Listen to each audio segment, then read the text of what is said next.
orang yang dijajah. Nah, tetapi kita sebagai orang-orang yang percaya, ya, kita percaya bahwasanya kemerdekaan yang diperoleh bangsa Indonesia, ini karena 17 Agustus sudah lewat ya. Nah, kemerdekaan yang diraih bangsa Indonesia itu semua atas anugerah Tuhan. Ya, kita tahu memang sebelumnya pahlawan kita itu berjuang, ya kan, dengan menggeruncing katanya, ya.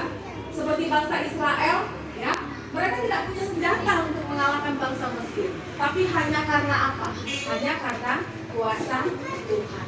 Kuasa Allahnya bangsa Israel, sehingga bangsa Israel itu bisa lepas masuk ke tanah perjanjian, yaitu tanah Kanaan. Kita pun juga ketika bangsa Indonesia, ya, merdeka, itu karena anugerah Tuhan apa? Melalui bom Hiroshima dan Nagasaki. Bukan karena kita berperang, ya. Tapi itu memang karena anugerah Tuhan. Memang sebelumnya berperang, tapi kita terus kalah. Nah, begitupun dengan kita, umat yang percaya di dalam Kristus, ya. Umat yang percaya di dalam Kristus, kita semua dipanggil untuk merdeka. Apa maksudnya itu merdeka? Berarti merdeka di sini kita tidak lagi dibelenggu, kita tidak lagi diperhamba oleh kuasa si jahat. Karena begitu dosa sudah masuk ke Adam dan Hawa, manusia pertama, disitulah manusia semuanya sudah terbelenggu oleh yang namanya dosa, diperhamba oleh yang namanya si iblis. Jadi mau berjuang sekuat apapun, ya, mau dengan kuasa, kekuatan, senjata apapun, itu nggak akan bisa kita menang dari perhambaannya si iblis. Tetapi syukur kepada Allah, Yesus Kristus, ya, ditentukan oleh Allah untuk melepaskan belenggu itu, perhambaan itu. Melalui apa?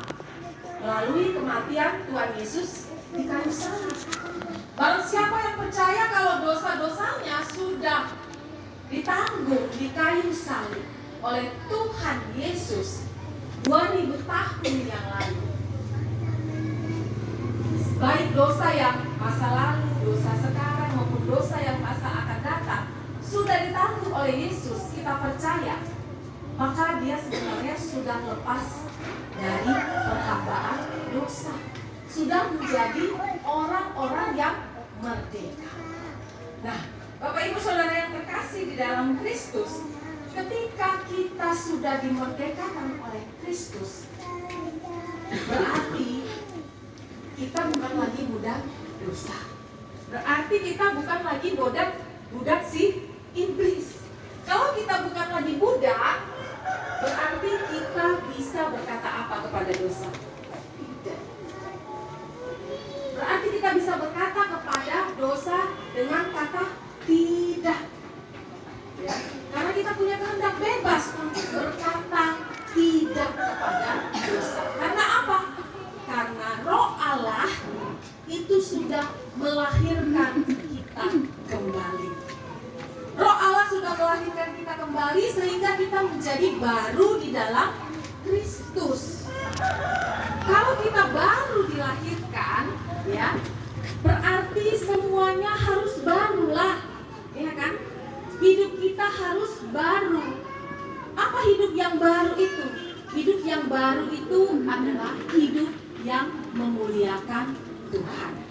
Nah, Bapak Ibu yang terkasih di dalam Kristus, kalau kita menyebut diri kita adalah orang-orang yang merdeka, berarti sebenarnya kita sudah selesai dari manusia lama kita. Nah, sekarang sebelum saya memastikan apakah kita nanti akan bertumbuh ketika kita sudah merdeka, saya ingin memastikan, gak apa-apa ya Bapak Ibu, saya minta yang sudah merasa dirinya dimerdekakan oleh Kristus, boleh tolong angkat tangannya.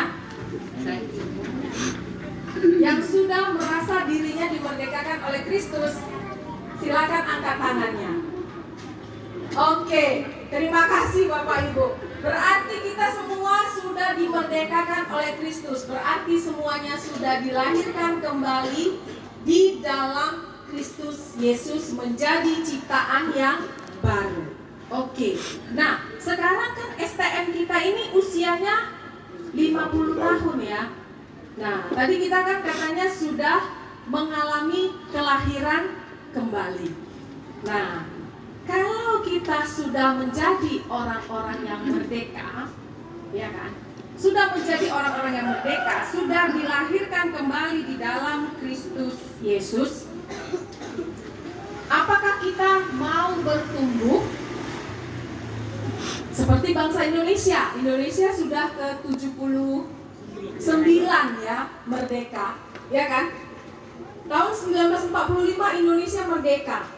Apakah kita mau mengisi kemerdekaan kita itu, ya, dengan hal-hal yang tidak membawa kemajuan bagi bangsa kita? Tentu kita tidak akan mau, kan? Nah, demikian juga dengan hidup baru kita. Kita kan tadi sudah mengalami kelahiran kembali dalam Kristus. Seperti bayi yang baru lahir, dia akan mengalami pertumbuhan, ya kan? Dari anak bayi yang tadinya hanya ngowek, ya kan? Susu, mau pipis, mau gitu ya kalau bayi. Beranjak menjadi masa kanak-kanak, sudah bisa jalan, sudah bisa mengambil sesuatu, ya. Selanjutnya bisa berbicara, selanjutnya bisa memiliki pikiran sendiri, tahu mana yang benar, tahu mana yang salah. Nah, demikian juga dengan kita. Kalau kita sudah mengalami ciptaan yang baru di dalam Kristus, bukankah kita seharusnya mengisi hidup kita dengan hal-hal yang membuat diri kita itu lebih maju lagi untuk mengasihi Tuhan, untuk memuliakan Tuhan. Nah, Bapak Ibu yang terkasih di dalam Kristus, ya, sebagai orang yang sudah diciptakan, dilahirkan kembali dalam Kristus Yesus, kita harus mengenakan pakaian yang baru. Tapi apakah si iblis akan diam saja? Tentu tidak. Ya, ibaratnya kita ini ya, mau meninggalkan dosa kita yang lama sulit. Contohnya gimana? Misalnya kita punya baju, apalagi biasa emak-emak ya. Kalau punya baju di rumah yang kainnya adem gitu ya kan, yang enak dipakai di badan gitu ya, merasa nyaman dengan baju itu, sekalipun koyak, gak mau diganti dengan baju yang baru. Kenapa? Karena sudah enak pakai baju itu. Kalau diganti dengan baju yang baru, beda rasanya. Ya. Tapi kalau pakai baju yang lama itu rasanya, wih sayang dibuang. Masih enak ini kupakai walaupun dia sudah koyak. Nah, begitu juga dengan dosa kita, kebiasaan kita di manusia lama kita. Ya. Kita mungkin dulu dengan senang, suka, bahkan sudah terbiasa menjadi karakter. Kalau kita itu suka misalnya bohong, suka menjelek-jelekkan orang, suka langsung sakit hati ketika seseorang menyinggung hal-hal yang negatif tentang kita, ya. Itu adalah kebiasaan-kebiasaan yang lama yang seharusnya sudah kita buang. Karena kita ini dalam keadaan sudah merdeka. Kita merdeka, kita mau mengisi kemerdekaan kita. Kita mau mengalami pertumbuhan. Jadi kalau kita tidak mau mengubah kebiasaan lama kita, ya, jadi sebenarnya kita masih diperbudak oleh dosa, masih diperbudak oleh si iblis. Nah, tetapi syukur kepada Allah, ketika kita sudah menjadi orang yang merdeka, sekalipun mungkin kita bisa jatuh kepada dosa kebencian, ya, di ayat yang ke-19, kalau Bapak Ibu nanti lanjut baca di rumah sebelum buah roh itu, ya, di ayat 19 itu perbuatan-perbuatan daging, yaitu percabulan, kecemaran, hawa nafsu, penyembahan berhala, sihir, perseteruan, perselisihan, iri hati, amarah, kepentingan diri sendiri, pencitraan, roh pemecah, kedengkian, kemabukan, pesta pora dan sebagainya. Itu manusia lama kita. Ya. Kalau kita masih melakukan hal ini, kalau orang yang sudah merdeka, dia akan ditegur oleh kuasa Roh Kudus. Kenapa? Karena begitu kita sudah merdeka, Roh Allah sudah tinggal tetap di dalam hati kita. Roh Allah itulah yang akan menegur kita, sehingga kita tidak terus-menerus berbuat dosa. Kita tidak lagi diperhamba. Makanya saya katakan, ketika kita sudah menjadi manusia yang baru di dalam Kristus, kita tidak lagi menjadi budak dosa. Tapi kita akan bangkit ketika kita melakukan dosa, karena ada Roh Allah yang akan menegur kita. Nah, Bapak Ibu yang terkasih di dalam Kristus, ketika STM kita sudah berusia 50 tahun. Ya. 50 tahun bukan masa yang remaja lagi. Bukan masa yang mungkin ada sebagian kita yang usia 50 sudah punya cucu. Gitu ya. Nah, STM ini mungkin berdiri dari orang tuanya Amal Simanukali, Amal Siahaan, ya, kemudian Amal Sihombing, ya, dan yang lain-lain senior-senior. Tapi mereka sudah kita yang meneruskan. Generasinya ini, anak-anaknya, ya kan, atau mungkin seperti kami yang baru masuk, ya. Nah, di usia yang sudah 50 tahun, itu seharusnya manusia lama kita tadi itu sudah semakin terkikis. Jadi tidak ada lagi yang namanya perseteruan, tidak ada lagi namanya saling membenci, karena kita sudah berdamai dengan Kristus. Tapi kalau kita tidak berdamai dengan sesama, Tuhan bilang apa? Jikalau kamu tidak mengampuni kesalahan orang lain, maka dosamu tidak akan diampuni. Tapi kalau kita masih menyimpan akar kepahitan, menyimpan kebencian di dalam diri sesama kita ini satu saudara bukan, satu bangsa bukan, satu suku bukan. Memang beda marga tadi ya, dikatakan beda marga. Tapi judulnya sama-sama orang Batak. Gitu ya. Orang Batak yang sifatnya keras dan jugul itu sudah biasa. Tetapi orang Batak yang dikenal orang yang suka ceplas-ceplos, hatinya bagaimana? Katanya hatinya baik. Tetapi ketika kita mendengar ada si A, ada si B yang mungkin berseteru, yang mungkin sakit hati dengan si A, dengan si B, itu hal biasa. Hal biasa bukan dalam organisasi. Hal biasa. Tapi tergantung kita ke depannya, mau memperbaiki sikap kita atau tidak, mau bertumbuh atau tidak, mau benar-benar menjadi orang yang merdeka atau tidak. Nah, Bapak Ibu yang terkasih di dalam Kristus, ketika usia kita sudah 50 tahun, saya sendiri sudah berusia 51 tahun, dan saya baru dilahirkan kembali itu tahun 2006. Saya berproses, iya. Suami saya yang tahu gimana karakter saya sebelum saya mengalami lahir baru. Saya pun yang tahu karakter suami saya sebelum suami saya mengalami lahir baru. Nah, Bapak Ibu sendiri yang tahu, atau pasangan-pasangannya, atau anaknya yang tahu perubahan-perubahan apa yang sudah diubahkan oleh kuasa Roh Kudus. Adakah Tuhan menemukan di dalam diri kita menjadi orang-orang yang bertumbuh untuk memuliakan Tuhan, menjadi orang-orang yang sungguh-sungguh merdeka, tidak lagi dijajah oleh kuasa dosa. Bapak Ibu yang terkasih di dalam Kristus, ketika kita sebagai orang yang percaya, orang-orang yang sudah dimerdekakan oleh Kristus, maka seharusnya orang lain melihat cara hidup kita itu berbeda, ya kan? Kita ini tinggal di dalam lingkungan yang majemuk. Tidak semua orang Batak, apalagi tidak semua mereka orang percaya. Tetapi kalau mereka mendengar, ya, kita satu STM saling di belakang, saling membicarakan hal buruk, apalagi kita bicarakan hal buruk itu kepada orang-orang di luar, ya, tentu ini satu momen di mana kita sedang, ya, memperlihatkan bahwasanya kita masih belum merdeka. Ketika kita boleh mengasihi seseorang tanpa pamrih, itu kita sudah menunjukkan bahwasanya diri kita adalah orang yang sudah merdeka.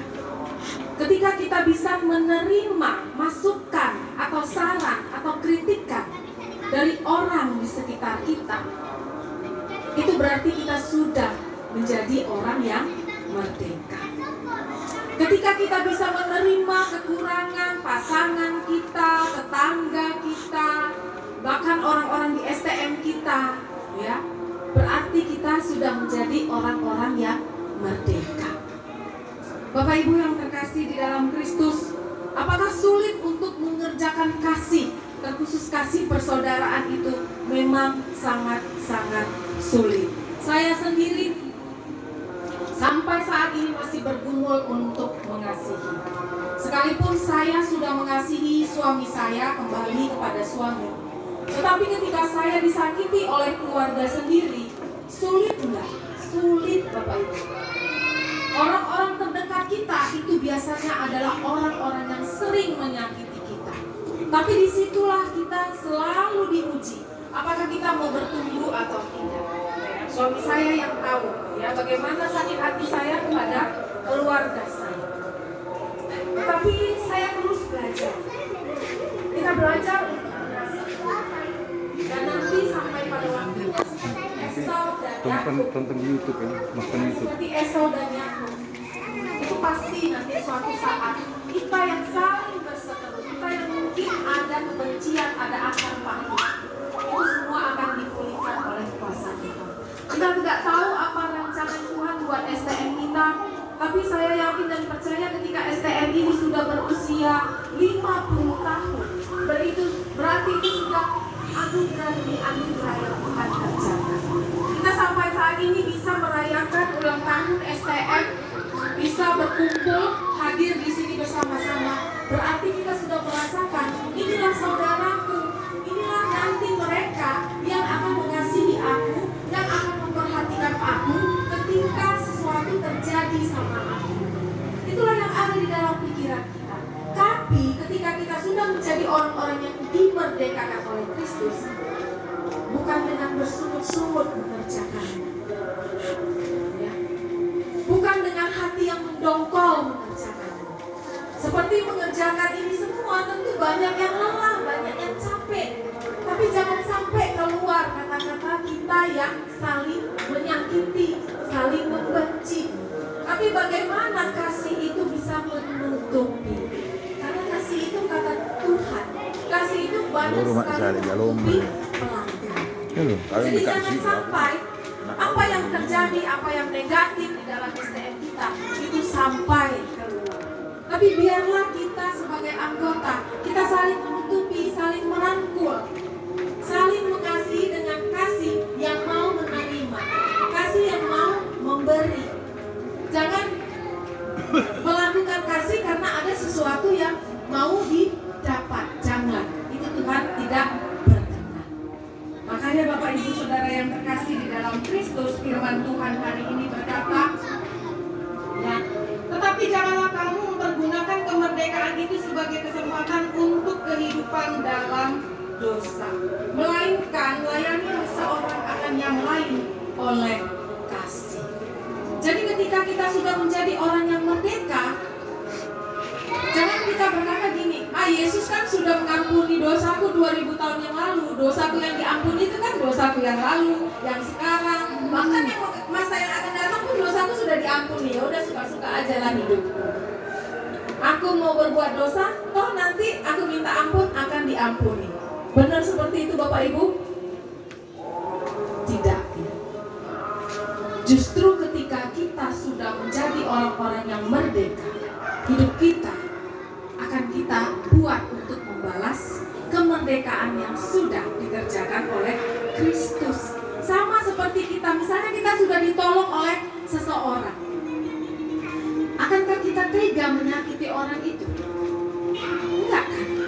Tentu kalau bisa, ya kita akan melayani orang itu dengan baik. Iya kan? Itulah logikanya. Nah itu persembahkan kepada Kristus. Ketika Kristus sudah memerdekakan kita, bukankah seharusnya kita menjadi hambanya Kristus? Kita memang tidak hidup dalam masa perbudakan, tetapi kita tahu kalau dulu namanya seorang budak dibeli. Seorang budak dibeli, ditebus oleh salah seorang tuan. Ya, ingat Boas ya, kalau ingat cerita Boas sekolah minggu ya. Seorang budak ya, dia akan diperhamba. Tetapi ketika dia sudah ditebus, dibeli, ya, dia akan menghambakan dirinya dengan orang yang membeli dia. Bapak Ibu, Kristus sudah membeli kita dengan darahnya yang mahal dalam 1 Petrus. Bukan dengan emas perak, ya, bukan dengan barang yang fana, tetapi dengan darah yang mahal, yang tidak ada harganya. Surga yang kita terima itu pun tidak ada harganya dengan nilai rupiah yang kita miliki. Apakah emas kita, deposito kita? Enggak. Surat berharga kita? Enggak. Tidak dapat dibeli dengan itu semua, Bapak. Darah Kristus sudah membeli kita, menebus kita. Maka seharusnya lah kita memperhambakan diri kita kepada Kristus. Akankah kita sanggup menyakiti hati Tuhan dengan menyakiti sesama? Akankah sanggup kita memaki seseorang? Ya. Karena itu berarti kita juga memaki ciptaan Tuhan yang adalah karya Tuhan. Ya, Bapak Ibu yang terkasih di dalam Kristus, STM kita sudah 50 tahun. Hari ini mungkin akan diadakan pelepasan pemimpin dari yang sebelumnya. Bapak Ibu, mari kita sebagai orang-orang yang dipimpin oleh para pengurus yang sudah ditunjuk, ya,